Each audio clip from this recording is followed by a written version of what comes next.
ভালো না ছাই, একটা গুন্ডা। তুমি জানো না সুশোভন, কাজের মেয়ে লক্ষ্মীর সামনে আমাকে যা নয় তাই বললো। আমি তো গর্ববোধ করি আমার ভাইয়ের জন্য, তার সাহস, তার শিশুর মতো সরলতার জন্য। কেমন সরলতা বুঝেছি, এসে গিয়ে ঢুকেছে ওই লক্ষ্মীর ঘরে। যাকে কথা বাড়িয়ে লাভ নেই, অনেক রাত হয়েছে, খেতে চলো। বললাম তো, তোমার ওই গুণধর ভাই এ বাড়ি থেকে না গেলে আমি জল স্পর্শ করবো না। সত্যি তো, লক্ষ্মীর সামনে মুখ অপমান করলো, তোর প্রতিবাদ করা উচিত ছিল। প্রতিবাদ করতে আমি ভুলে গেছি সুশোভন, নইলে প্রথমেই প্রতিবাদ করা উচিত ছিল তোর অশোভন আচরণের জন্য, আমাদের স্বামী স্ত্রীর মধ্যে অকারণে নাক গলানোর জন্য।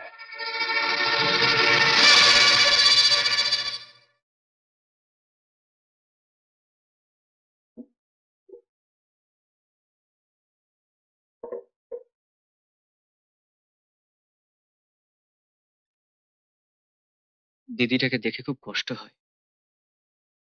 এরকম বউকে ফেলে স্বামীটা পালালো। আমি যদি ওর স্বামীকে একবার হাতের কাছে পাই, তাহলে পায়ের থেকে চটি খুলে ওকে মারবো।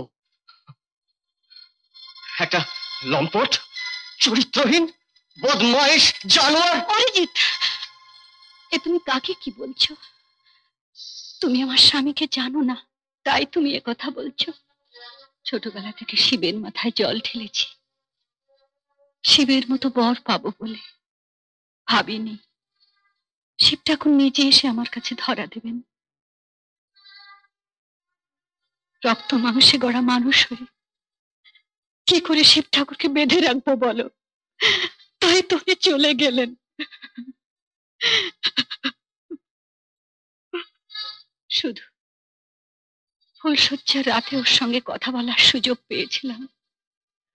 ওই একটা রাতের স্মৃতি বুকে নিয়ে আমি সারাটা জীবন বেঁচে থাকবো অরিজিৎ।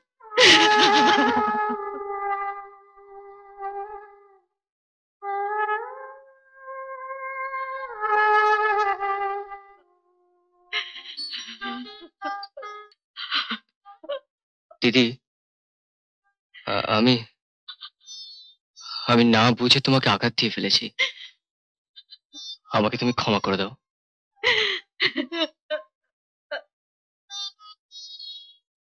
দাদাও তোমাকে খুব পছন্দ করেন, তোমাকে আঘাত দিয়েছে বলে দাদাও না খেয়ে উঠে গেলেন।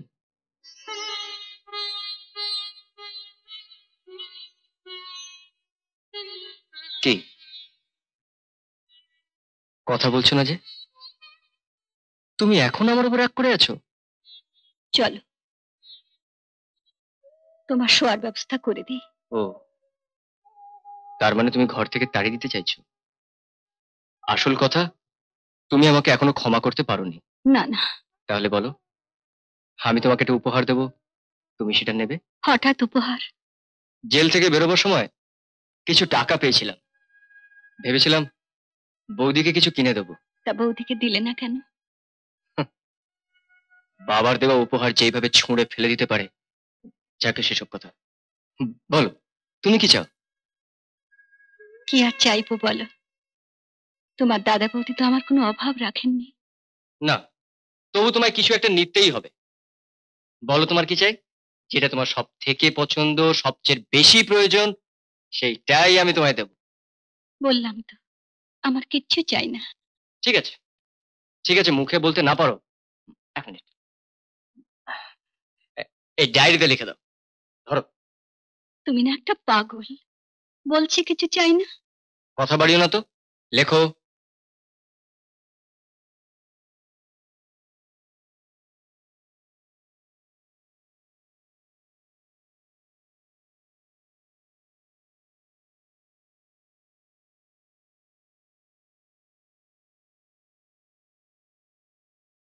নাও। ব্যাস, শুধু একটা সিঁদুরের কৌটো। তুমি বললে না যে আমার সব থেকে বেশি পছন্দের জিনিস, যা সবচেয়ে প্রয়োজনে লাগে তাই চেয়ে নিতে। একটা মেয়ের জীবনে সিঁদুরের থেকে বেশি পছন্দের জিনিস আর কি আছে বলো? তোমাদের দুজনকার মধ্যে কত তফাৎ। তোমার স্বামী তোমার কাছে নেই, তবু তুমি তার মঙ্গল কামনার জন্য মাথায় সিঁদুর দিচ্ছ। আর যার স্বামী তার কাছে, সেই বৌদির স্মৃতিতে সিঁদুর নেই।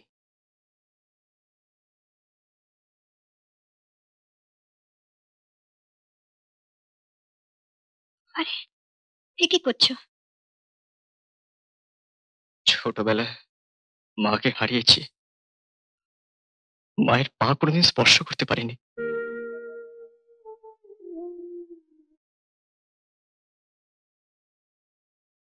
এ তুমি আমায় কার সঙ্গে তুলনা করছো অরিজিৎ? কোথায় তোমার মা আর কোথায় আমি? ঠিকই তো বলেছি, দিদিও তো মায়েরই মতন।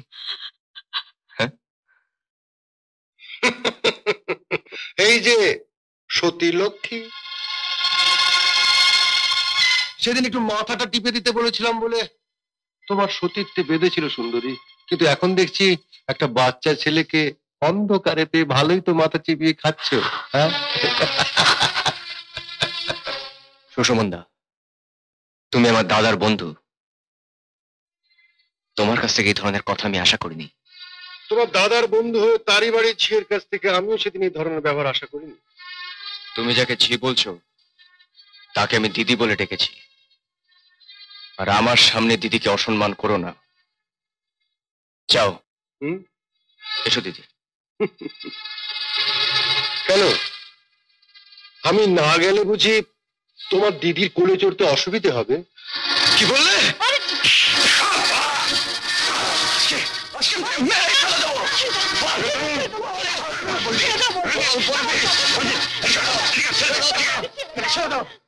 এত বড় সাহস ওর, দিদিকে অসম্মান করে! ওর মাথা টিপে দেয়নি বলে দিদি অসতী হয়ে গেল। কি হলো? তুমি চুপ কেন? তোমার বন্ধুকে মারলো আর তুমি তোমার এই গুন্ডা ভাইটাকে কিছু বলবে না? হ্যাঁ, বলবো। এতক্ষণ চুপ ছিলাম, এবার বলবো। সুশোভন আমাদের বন্ধু বলে এতদিন যে কাজ আমি করতে পারিনি, যেটা অনেক আগেই আমার করা উচিত ছিল, আজও সেটা করেছে। আমি খুব খুশি হয়েছি। যা সুষমন, এই মুহূর্তে বাড়ি থেকে বেরিয়ে যা। আমি চাই না ভবিষ্যতে তুই এই বাড়িতে আসিস। তুমি ওকে বাড়িতে আসতে না বলার কে? বাড়িটা আমার, আমি চাই না ও আসে। থামো। আর তুমি ঝিয়ের পক্ষ নিয়ে তোমার বন্ধুকে বাড়ি থেকে বেরিয়ে যেতে বলছো, এরপর তো কোনদিন আমাকেও বলবে বাড়ি থেকে বেরিয়ে যেতে। বুঝতে পেরেছি, দেখে খুশি হলাম। এবার থেকে সেইভাবেই চলে, যাতে তোমাকে বাধ্য হয়ে ও কথা বলতে না হয়। কি বললে? শোনো, তোমার সুবিধের জন্য তোমার কথা মতো লক্ষ্মীকে আমি গ্রাম থেকে এনেছিলাম। আসার সময় ওকে কথা দিয়েছিলাম ওর মান সম্মান রক্ষার দায়িত্ব আমার। ও, তা এত দায়িত্ব যখন নিয়েছে তখন আর বাকিটুকু বাদ থাকে কেন? ওর স্বামী পালিয়েছে, পথটাও তো পরিষ্কার, বাকি দায়িত্বটুকু নিয়ে নাও। হ্যাঁ, প্রয়োজন হলে তাই নিতে হবে। কি? ও, চলো চলো সুশোভন, এই বাড়িতে আর এক মুহূর্ত থাকবো না, থাকুক ওর ঝিকে নিয়ে। দিদি, দিদি, দিদি, তুমি কেন যাবে দিদি? তুমি যেও না।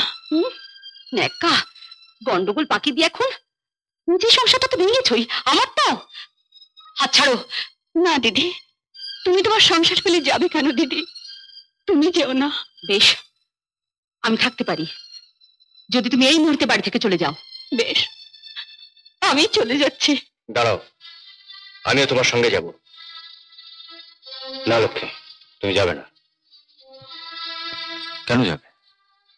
কি অন্যায় করেছো তুমি? কেন তুমি অপবাদের বোঝা নিজের মাথায় নিয়ে যাবে?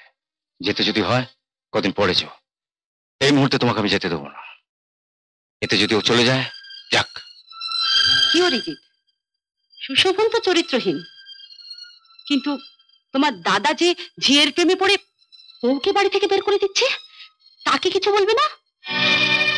হ্যাঁ, বলবো।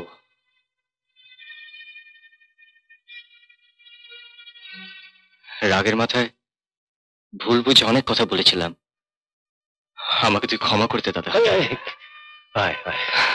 বাহ, চলো সুশোভন, এই বাড়িতে মানুষ বাস করে না, চলো। দিদি, দিদি, এ হতে পারে না, এ হতে পারে না।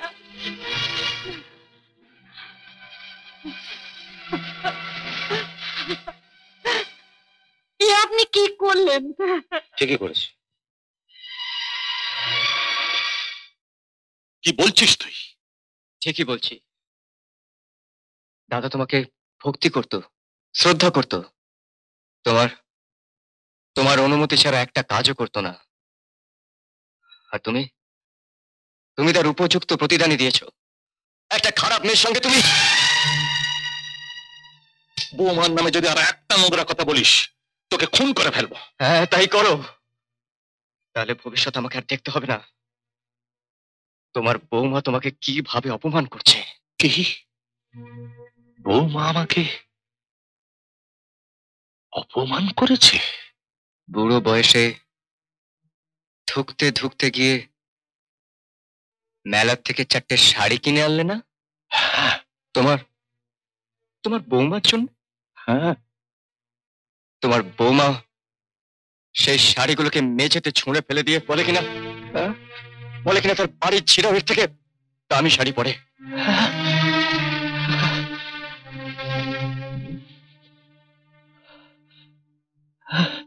বৌমা আমার দেওয়া শাড়িগুলো ছুঁড়ে ফেলে দিয়েছে? না না না, আমি বিশ্বাস করি না, তুই মিথ্যে কথা বলছিস। তোমায় মিথ্যে বলে আমার কি লাভ বাবা?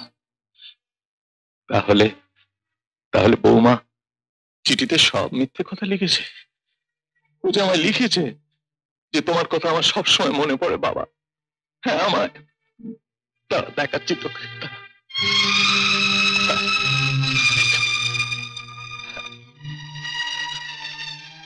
এই দেখ, এই দেখ, এই দেখ, পড় পড় পড়, মন দিয়ে পড়।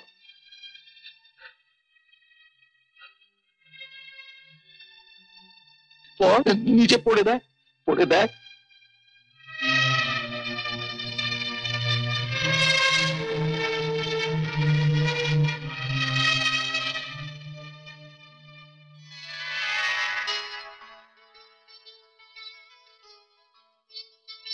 আমি কি এত বড় ভুল করলাম? না বাবা, ভুল তুমি করনি। ভুলটা বোধহয় করেছি আমি। আমি আসছি। কোথায় যাচ্ছিস? কলকাতায়। দেখি তুই